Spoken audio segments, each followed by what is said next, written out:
Hi guys, kumusta kayo? Ako nga pala si JC Ligaspi at welcome dito sa channel ko and welcome din dito sa panibago nating video. So for today's video guys is may nag-comment. Sabi niya, tanong lang po, after 2 weeks of training kapag hindi nakapasa, matatanggal ka po ba? So yun yung sasagutin ko ngayon guys. Sasagutin ko siya sa pamagitan ng pag-explain kung ano training, ano ginagawa sa training, ilang months, weeks, or days yung training, at syempre ano ang mangyayari kapag hindi ka nakapasa sa training. Pero bago tayo mag-umpisa guys, kapag gusto mo yung mga ganitong video, call center video, gusto mong pumasok sa call center industry, nasa tamang channel ka na, huwag mo nang kakalimutang mag-like, comment, at syempre mag-subscribe ka na rin at i-hit mo na rin yung notification bell para lagi kang ma-notify kapag may mga bago akong upload. At kapag sa Facebook mo naman ito napanood, don't forget to follow me, like this video, share this video to your friends na mga gustong pumasok din sa call center industry, and of course, if you have a question, don't hesitate to comment para magawa natin ng video dyan at masagot na natin, no? So anyway, ano nga ba ang training? Guys, yung training guys is syempre yan yung unang phase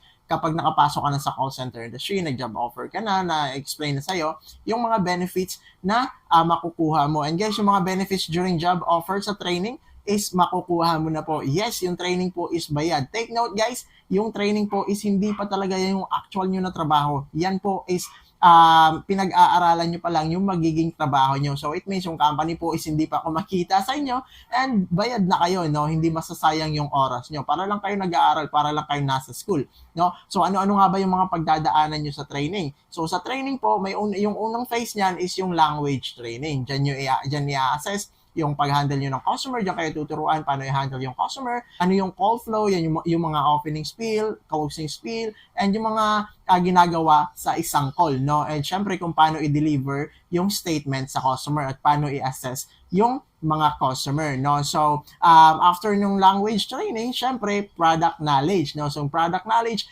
diyan naman i-assess yung, diyan naman kayo tuturuan kung ano yung mga product na i-represent nyo, ano yung mga product na i-explain nyo sa customer, paano i-explain yung product, mga promotion, at kung ano-ano pa na related sa company na ni-represent nyo. Diyan yon sa product training. And after product training, guys, yan na yung tools utilization, no? Yung tools utilization, guys, is syempre, dyan ituturo sa inyo yung mga tools na ginagamit nyo. Hindi po yung martilyo, hindi po yung screwdriver dahil hindi po kayo papanday dyan or hindi po kayo magiging karpentero or mga tawag dito, mekaniko, no? Hindi po, mga literal na tools yun. Yung tools po is yun yung mga app, no, yung mga app na gagamitin nyo para ma-assess yung customer, para ma-pull up yung account ni customer, para makita mo yung mga products, mga explanation about the products. Yun po yung tools utilization, no? So, i-explain sa inyong lahat yon, paano gamitin yon. And syempre, before kayo, after nung tools utilization, syempre, before kayo pasok sa tawag dito sa nesting, kasi yung nesting yun na yung last part ng training ninyo. So, syempre, nandyan muna yung mock call, no? So, sa mock call, guys, is dyan na i-assess, parang pagsasama-samahin na lahat ng pinag-aralan nyo, no? Lahat ng pinag-aralan nyo, so yung product, paano i-assess yung customer, paano mag-call, yung call flow, and paulit-ulit lang yan, no? Gagawin nyo sa training, lagi nyo may encounter yung mock call, para syempre masanay kayo kung paano mag-assess ng customer. So, yung mock call, guys, meron na akong separate video nyan na full explanation talaga. I-visit nyo na lang yung channel ko at hanapin nyo yung video about mock call para maintindihan nyo yung mock call, no? So, dyan talaga i-assess yung mga dapat pa i-correct sa inyo, no, sa mock call. Dyan kayo tuturuan yung mga spiel na pwede nyo gamitin or mga tawag dito, mga words na pwede nyo gamitin kay customer para hindi si customer magalit, and syempre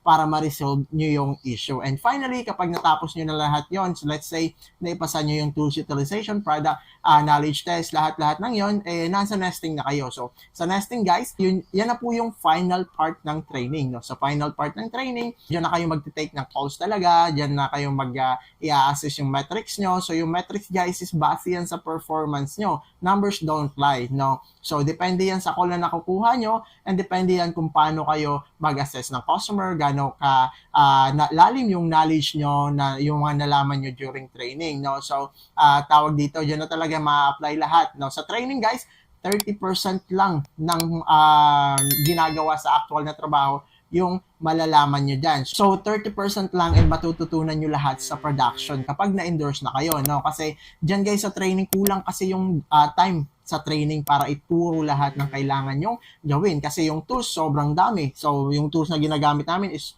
mahigit 10, no? And syempre, may mga out of the box tawag dito na wala din sa training na kailangan mo talagang pag-igihan. So, lahat yan matututunan nyo sa production. Pero dito tayo sa training. Mamaya, next video na natin yung pagpasok nyo sa production, no? Sa training, guys, hindi naman kayo nag-iisa dyan, no? Nandyan yung trainer nyo, may mga support din kayo, madaming support. Yung support po, yan po yung pwede nyong tanungan kapag may mga hindi kayo alam na concern ni customer. And syempre, tawag dito, kung paano i-assess or paano i-deliver yung isang word. So, yun yung tulong ng support. And syempre, yung trainer nyo din. Nandyan din naman lagi. Kumbaga, iisang team kayo and yung trainer nyo yung TL nyo, no, yung trainer nyo. So, nandyan sila lagi hanggang sa may endorse kayo, no. So, sa nesting, guys, make sure na during training pa lang, during product knowledge tools utilization, make sure to listen to every topic na i-discuss sa inyo dahil, guys, hindi po ito school, no? Hindi po ito school na pwede kang magbulakbol, no? Dahil ito po is real life na trabaho na yung pinag-uusapan natin dito. And syempre kikita na rin kayo ng pera dito. Nasa sa inyo kung kikita kayo ng pera o hindi during training, no? So yes, binabayaran po kayo ng company. So hindi po ibig sabihin no na kapag nasa training na kayo, tanggap na talaga kayo. Meron pa ring risk na matanggal kayo, no? So, make sure to pass the training. So, yung nesting po, sabihin na natin, meron kasi dyan sa nesting, guys, na mga metrics na kailangan nyong ipasa. So, say for example sa amin, may NPS, Stay Connected, CRT, and other stuff na kailangan namin ipasa, ang dami. Yan yung mapagdadaan nyo na din sa nesting, and depende na rin yan sa account na hawak nyo. Just sa amin, telco, kasi kaya mga ganun yung metrics namin, no? So, ngayon, say for example about metrics, yan po yung mga ratings sa inyo ni customer, no? So, say for example, yung metrics nyo is mataas and then natapos nyo na yung training. So, after a month, after a month of nesting, so, tawag dito, ma-i-endorse na kayo sa prod. So, deliberation na, no? So, sa deliberation, guys, hindi na kayo kasali dyan. Kayo na yung ide-defend ng trainer nyo. Yung trainer nyo naman yung maha-hot seat dyan, no? So, ide-defend nila kayo. So, the standard process is all the agents na mataas ang metrics, pasado na, endorse na sa prod. Endorsement, ibig sabihin, may kanya-kanya na silang team, i-endorse na sila sa kanya-kanya na lang TL. Lahat naman ng hindi nakapasa sa training or mababa yung metrics, the first option is extend. Extend. And the worst case is, matatanggal na, no? So, sabi ko kanina, seryosohin nyo yung training. Kapag hindi nyo naipasa yung training, there is a risk na matatanggal pa rin sa kayo sa trabaho. Kasi nga, hindi ibig sabihin na nasa training na kayo, nag-job offer na kayo, is sure na ang trabaho, no? Nasa sa inyo pa rin, nasa mga kamay at attitude nyo pa rin yung nakasalalay yung trabaho nyo, no? Kasi pwede pa kayong matanggal. Now, kapag na-extend naman kayo, guys, so merong like 2-week extension. Oh, by the way, guys, yung training nga pala nakadepende yan. Kung gaano nagtatagal yung training, nakadepende yan sa account niyo. So sa amin, yung pinakamatagal kong training na nadaanan is 3 months po, no? Sa 3 months na yun, kulang pa rin yun para may turo sa amin lahat ng dapat namin malaman sa trabaho namin. Yung mga basic foundation lang, mga usual na ginagamit or ginagawa sa prod, yung tinuro, no? Ngayon, so merong 1 month training, 2 months training, or sometimes weeks lang, no? Sabi ni Kuya nga, weeks after 2 weeks, no? So, balik tayo, what's gonna happen if hindi mo na ipasa yung training, no? So, kapag hindi mo na ipasa yung training, again, meron ka lang options, no? It's either ma-extend for another week or another month, depends na lang sa decision, or kapag bagsak na talaga, kapag hindi na i-defend ng trainer nyo, and yung behavior mo, yung attendance mo, yung performance mo is wala talaga, no? I-defend kasi ng trainer nyo. So, ngayon, kapag wala talaga, hindi na talaga kayo ma-extend. Kapag karapat-dapat naman, nasadyang sabihin natin, minalas lang kayo sa mga call nyo, okay naman kayo mag-handle ng customer, okay naman kayo mag-handle ng call, that's the time na pwede kayo ma-extend. Okay naman yung attendance mo, willing naman kayo to learn. So, binabase kasi nila yung extension ng mga mababang metrics sa behavior during training. Attendance is being counted, and syempre, kung paano ka mag-perform sa training, kung nakakasagot ka ba sa mga recitation, mga ganon.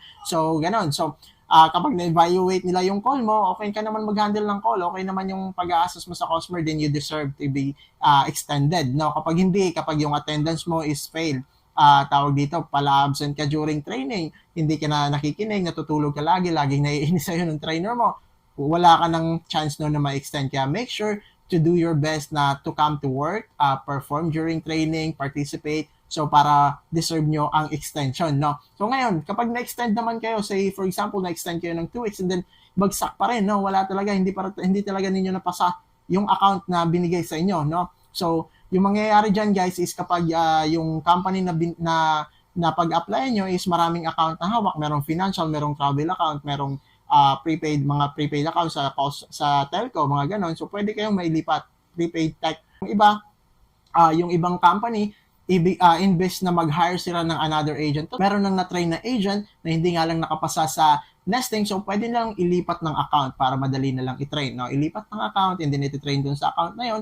And then kapag naipasa nyo yung account na yon, so ayun, pwede kayong ma-endorse na sa production. Ibang account ka lang. Kapag hindi nyo pa yan naipasa guys yung ibang account, no, after so many times of them making a way for you to get the job and then hindi mo pa rin naipasa yung metrics, so ligwak na kayo, doon na kayo sa worst case scenario. So paulit-ulit lang yun guys, no? Kapag training, yun yung cycle, no? Madalas na ginagawa ng mga call center company kapag hindi nakakapasa sa training. So yun lang guys, lahat ng mga pwede nyong pagdaanan, anong training, anong mga ginagawa sa training, and anong mangyayari kapag bumagsak kayo sa training, no? Sa mga aspiring call center agent dyan, no? Sana nakatulong to sa inyo itong video na to. Sana nagustuhan nyo itong video na to. And of course, no, sa nagtanong, maraming salamat po sa pagtatanong. Sana nakatulong po itong video na to sa iyo. And good luck to all of you sa journey nyo papunta sa call center industry. No, so again guys, this is JC Legaspi. Kapag nagustuhan nyo itong video na to, don't forget to like, comment, and syempre mag-subscribe na rin kayo at i-hit nyo na rin yung notification bell para lagi kayong ma-notify kapag may mga bago akong uploads. And sa Facebook naman, don't forget to follow me, share this video, and like this video at mag-comment na rin kayo kung may mga tanong kayo para kapag nabasa ko yan, gagawan ko kaagad ng video. No? So yun lang po, maraming salamat sa lahat-lahat. And this is JC Legaspi. Adios, amigo. Bye-bye!